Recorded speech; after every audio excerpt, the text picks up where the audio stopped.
શ્રાવણ માસના પવિત્ર અવસરે ભક્તો કાવડ યાત્રા દ્વારા મહાદેવ પ્રત્યેની પોતાની ભક્તિ દર્શાવતા હોય છે। ત્યારે સુરતમાં સતત 13મા વર્ષે 5000 કરતાં પણ વધારે મહિલાઓની મહાકાવડ યાત્રા યોજાઈ હતી।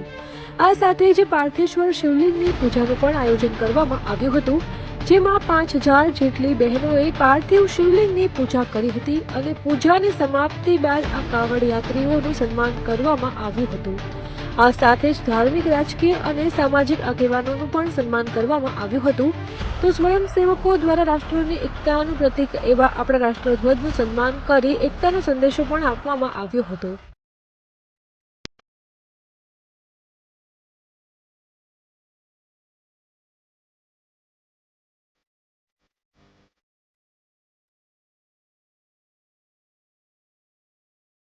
અમારી તમામ માહિતીથી અપડેટેડ રહેવા માટે જોડાયેલા રહો ત્રિશુલ ન્યૂઝ સાથે।